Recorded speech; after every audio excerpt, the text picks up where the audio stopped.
Hello, everyone. In this program, we will talk about the northwestern Syrian province of Idlib. It is one of the last large populated area outside the control of Bashar al-Assad, and being backed by Russia and Iran, he is determined to take it back. Nearly 3 million people live in the territory, and more than half of them are displaced people. There are also armed opposition groups inside, of which the Al-Qaeda affiliate Hayat Tahrir al-Sham is the strongest. And the main rationale declared for the upcoming offensive is to neutralize this group, Hayat Tahrir al-Sham, and also the other hardline jihadists. The presidents of Iran, Russia, and Turkey are set to hold a meeting in Tehran tomorrow, and their discussions will probably seal the fate of the province. My guest is Sam Heller. He's based in Beirut, and he is the senior analyst of non-state armed groups of International Crisis Group. Welcome. Hello. All right, thanks for having me. At the start of this week, you published a report on Idlib calling on the international society to help Turkey to convince Russia and Iran for a negotiated settlement regarding the issue rather than having an armed offensive. Firstly, could you tell us, we know that Turkey and the US is against this offensive. Is it really because of the humanitarian concerns? I mean, starting with Turkey, can you tell what is else at stake for these countries? Well, I think that Turkey has the most at stake here, and it's why Turkey is working so hard currently to prevent an offensive by Damascus on Idlib. So I think that Turkey is moved in some part by humanitarian concerns and sympathy with the Syrian opposition inside Idlib, but also in terms of its own kind of basic interests here.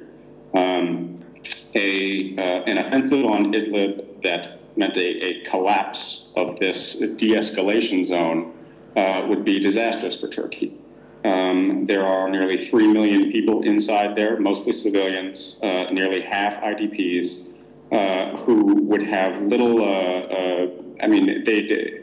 it's tough to imagine where they can go other than towards the Turkish border.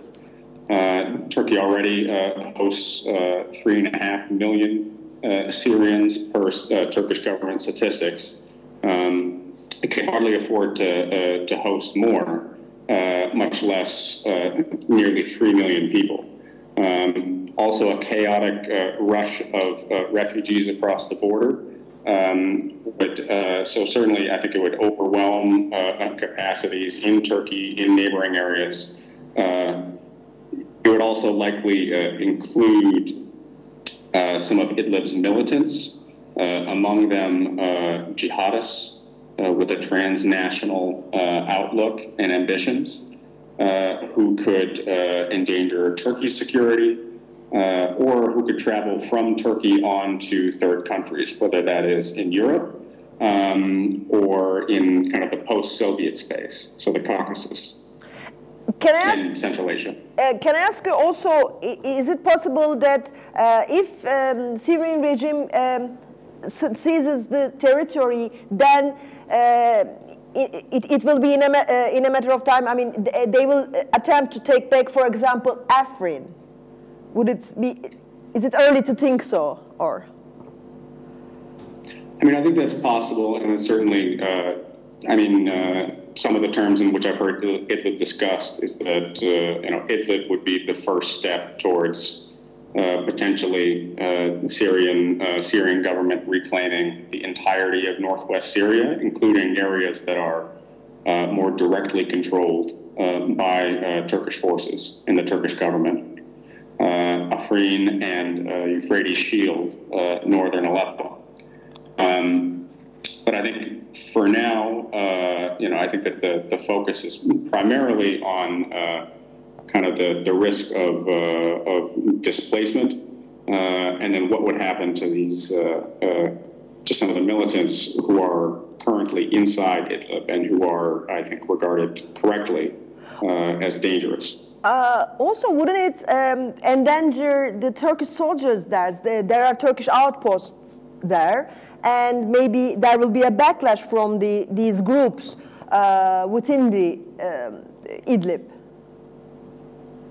Yes, I think that's possible. I mean, I think that's another consideration that that Turkey has to take into account. Turkey's doing a sort of delicate balancing act here. So on the one hand, they are dealing with Iran and Russia as co-guarantors of this de-escalation zone. On the other hand, they are dealing with armed groups inside Idlib. Among them, some particularly hardline militant groups, including Hayat Tahrir al-Sham.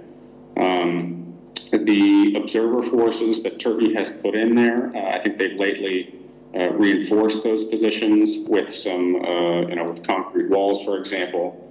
But they nonetheless seem sort of minimally capable of defending themselves in the event of a really serious attack from either side. So I think they're less for their military use and then more as an expression of Turkey's commitment and its will to maintain this de-escalation agreement. But I think that certainly if it breaks down, if there is an eruption of open conflict, then those soldiers would be in danger.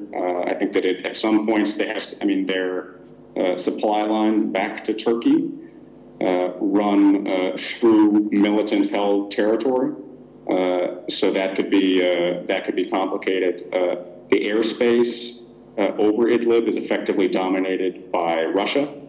And so I think that Turkey would require potentially Russian cooperation to provide air support to its forces or to evacuate them if it came to it.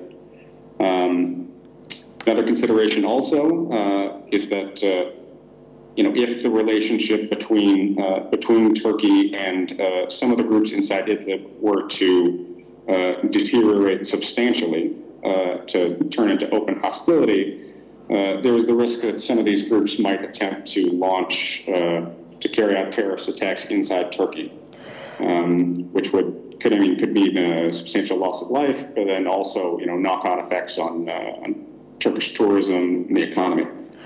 So I think it's a delicate situation here. And how about United States? I mean, Donald Trump recently made a statement, which you also shared via Twitter, which was, he was calling the Syrian government to be very careful while doing this offensive, so that because the world is watching the atrocities there, which I think, I put it mildly. Anyways, why is United States is against it?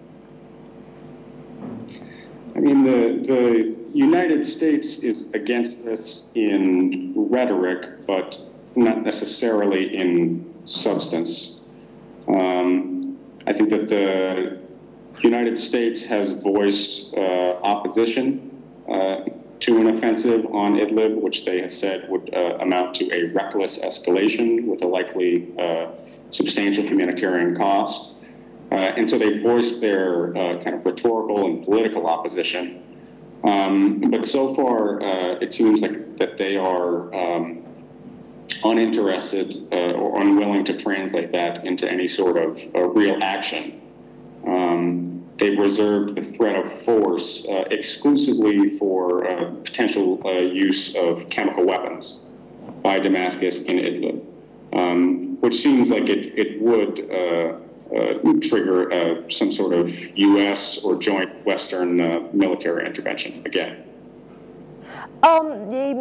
Russia, via its ambassador, has told recently that tomorrow's summit in Iran will be a great opportunity for a solution in Syria, I mean, regarding this Idlib issue. What is this solution for them? I don't think the solution is clear. I mean, I think this is something, there's a lot of kind of attention and expectations that have built up around the summit tomorrow in Iran between the three state guarantors of the Astana format, the Astana process, Iran, Turkey, Russia. And I think that in advance of it, there's been some fairly, there's obviously been a lot of bilateral and high-level engagement between these governments, and I think there's been discussion going on. What exactly they have agreed to so far is not totally clear. And so we don't know if they are walking into this summit tomorrow with kind of the outlines of an agreement in place, or whether we're still up in the air on this. But I mean, certainly the hope and what we have, what we would argue for at International Crisis Group is, a compromise agreement between the three sides. In which they each have a stake, and that avoids an all-out open offensive on Idlib and a human disaster. And exactly, your report outlines such an formula for them to reach on, and you ask for the international community and especially the United States to help them to get to this point. But I remember 9 months ago we were together here with you again. It was at the start of the Turkish observer forces were being sent to Idlib. And after 2 months of that, we discussed the situation. It was similar, I suppose. And 2 months later, International Crisis Group again had a report in which again the same suggestions were there, which means that let Turkey to find a way to negotiate with these groups so that we will come to a solution without without having a bloodshed in that sense, a big bloodshed, I mean. But can you a little bit elaborate how come can Syrian regime could tolerate that, for example? I mean, what will happen if Turkey can manage to do this thing? What will happen then? There will be a new Syria with a different governance?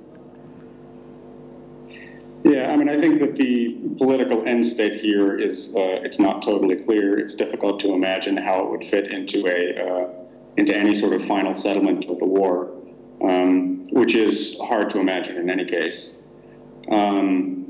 That said, I mean, we've advocated providing more time, for Turkey to continue working towards this goal, which so far and since February, I think, has achieved only limited results. Mm-hmm. So I think we need to be realistic about what has been done and maybe what is possible. But I think we've also advocated in terms of a number of other non-Idlib issues, or kind of issues that are not directly related, but that pertain to the relationships between Turkey and Russia, kind of Russia's political project in Syria, as part of its intervention and its campaign on behalf of Damascus. We think that there are, in addition to kind of the clear humanitarian reasons to forestall, restrain an attack, we think that there are also other good reasons to wait and not to collapse this final de-escalation zone and really kind of gravely damage Turkey in a way that would prevent it potentially from playing a constructive and active part in the Syria's political process. Yes, I think it's very much related to that you yesterday, the International Crisis Group yesterday released another report regarding the northeast of Syria, where the Kurdish YPG-led forces are in control, mostly, in which you suggest that for a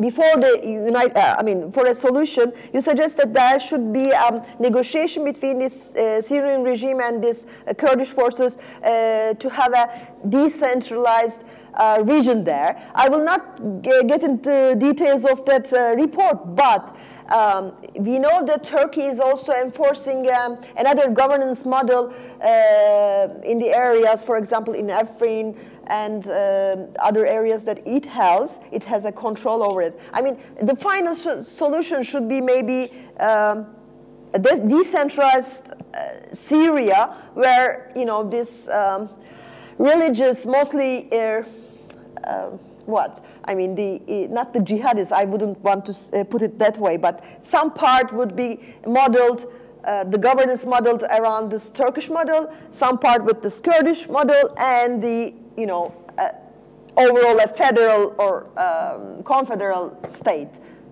Do you suggest that? I think it's difficult to think in terms of a total and conclusive solution to Syria's war. I think that something that involved a degree of decentralization and local autonomy and local self-rule would be ideal. At the same time, it's not clear that that will ultimately be possible. I think that the priority now is kind of specific solutions that, at a minimum, kind of prevent what could be the worst case scenario, whether it's in the northeast or the northwest. And avoid kind of a resumption of open bloodshed and death on a large scale. So I think those are the priorities, and I think that is the imperative at this moment. That the situation is pretty grim, isn't it? I mean, Russia. Till now, till this Idlib case, it was like in the media, especially, it was like that we are coming to the end of the Syrian crisis. Russia is about to find a solution. The regime will stay there and kind of thing. But it's not like that, is it? It's not only the ISIS case, because. Well, I think that's actually potentially. Let's see what kind of the Russian position evolves and what kind of agreements they strike with Turkey. But I think that's one of the reasons why it arguably would make sense for Russia to restrain or to discourage an offensive on Idlib. One of their latest political initiatives on behalf of their Syrian ally has been advocating for large-scale organized refugee return. They've been liaising with a number of governments to this end, and it's something that they understand and are selling as an issue that is linked to diplomatic normalization and potential reconstruction funds. Given that they argue that the main obstacle to refugee return to Syria is the destruction of the country's infrastructure. So this is what they've been arguing, and then they've been out saying, publicly and repeatedly that the situation is stabilizing, that it is improving, and that the time has come to talk about refugee return and reconstruction. So for them to be out there saying this, and then simultaneously to back an offensive on Idlib that could potentially turn into one of the most gruesome episodes of the war, this is incoherent. It's contradictory. And then, so the hope is that they would, that they can be convinced to prioritize one of these over the other. Their political efforts over, a military attack that would be disastrous. And what is at best we can expect from tomorrow's summit? Would it be to keep the status quo for a while and, postponing this all-out offensive? Yeah, I think that would be the best case. There's a range of possible outcomes. I don't know if it's going to be immediately clear what has been agreed. I don't think that it's likely going to be voiced explicitly at the conclusion of this summit. You know, so it's possible that this may be postponed entirely, although it seems maybe unlikely after the rhetorical escalation from both Damascus and Moscow over the past several weeks. There could also be, you know, potentially a more limited offensive on kind of specific peripheral areas or areas that, you know, that either the Syrian government or Russia considers to be nuisances, you know, from which, for example, militants have been launching attack drones that have been bombing Russia's airbase in Latakia province, or kind of from which they've been launching other raids outside the bounds of the de-escalation zone. So we could also see that. Or, you know, it's still, it's very possible that you could have a worst case scenario, which is just total collapse, uncontrolled. If the good case comes up, I mean, what do you think will the Hayat Tahrir al-Sham and the other similar groups would do in the midterm, I would say, rather than, you know, short term? I mean, would they be, you know, give up arms so that because it will come either sooner, or would they be killed in other ways? And what will happen, do you think? It's difficult to know. I mean, I've heard from some representatives of armed groups that they would be, you know, unwilling to surrender arms pending a more total and final political solution for the country, which seems not to be forthcoming. You know, likewise, there's no easy apparent solution for Hayat Tahrir al-Sham. I think that, you know, an effort by other rebels or by rebels in combination with Turkish forces to fight them would be chaotic and bloody, potentially destabilizing for inside Turkey. So it's tough to know what can happen there. I think that there have been kind of discussions with Hayat Tahrir al-Sham, pressures on them to dissolve themselves or to make other sorts of concessions. But at least what I've heard is that they've displayed sort of limited flexibility. And so absent more concerted, really kind of pointed pressure on them, it's tough to know what could really convince them. I think that it's probably indicative of the kind of the complexity of the situation that one of the points that Ankara has been trying to make is that they have been trying to kind of limit, to reduce the set of genuinely problematic extremists who need to be isolated and eliminated to something that is smaller and more manageable. And with a specific focus on groups like Horas ad-Din, which is an al-Qaeda loyalist splinter of Hayat Tahrir al-Sham, as well as some other kind of, you know, mostly foreign hardliners, whom I think Ankara hopes to isolate and to disaggregate from Syrians who may be more, you know, who are problematic in their own way, but who are more pragmatic and maybe open to dealing. As a last question, can this escalation of rhetoric regarding an all-out offensive against Syria by the side of Russia is being used as a leverage for all the parties, for its rather other foreign policy objectives against Turkey, Iran, and Syria? I mean, because it's, at the end of the day, it is Russia, isn't it, who will say the last word on this matter? Sure, yeah. I mean, that's certainly how I understand it, is that, you know, this is a matter of leverage. I think, I mean, one of the reasons why I have at least some hope for Idlib is because, you know, there are a lot of different issues that are on the table, kind of trilaterally between these three countries and also bilaterally between them. And I think that they are linked.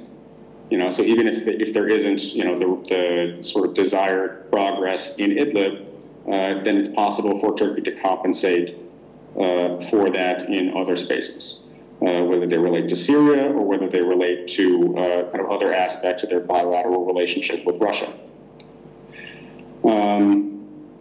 Yeah, so I think that is the hope, and I think that you know, for both Russia and Iran, you know, they have relationships with Turkey that are multidimensional and complex, that are much bigger than Idlib or even Syria. You know, for Russia, I mean, Russia has, I think, it seems like they've gone a good way towards drawing Turkey closer, kind of cooperating more effectively. I mean, they seem to be aiming to extract Turkey to some extent from the Western orbit and the NATO alliance. And I think for Iran, it seems, you know, Turkey may have relevance for them as Iran comes under new economic pressure and sanctions from the Americans and needs kind of solid friends to help it. So I think that both of these countries, at a minimum, that they don't necessarily want to hurt Turkey for no good reason. You know, I mean, they're not motivated by vindictiveness. And so the hope is that, you know, their relationships with Turkey and then their cooperation across these various portfolios will have a kind of a second-order positive effect for Idlib and for Idlib's civilian residents. And in line with what you said, I said last question, but I just want you to comment briefly about my thoughts. Do you think, would Russia push Turkey, because it is, Turkey is who has the most at stake, as you said, is Turkey to such a corner by going on with this offensive at a time where Turkey's relationship is severe with the United States and Turkey is much more pushed to Russia? Isn't it a hope also for Idlib? Yes, no, I think that's, I mean, that's certainly one reason for hope. You know, at a time when, you know, when the Turkish-U.S. relationship is tense, Russia may be reluctant, you know, reluctant to do something that pushes Turkey away, or that kind of hurts the Turkish economy, for example, as you know, as the Turkish economy and currency goes through you know, a challenging period. So I think that is the hope. But as for, you know, what Russia will ultimately do and what will be agreed between Russia and Turkey and then also Iran, I think that I think we're going to have to wait and see. Sam Heller, thank you very much for this informed commentary. Thank you for being with us. Thanks for having me. Okay. And this is the end of this part of Medyascope programs today. And at the top of the hour, there will be another program. Thank you. Thanks for watching us.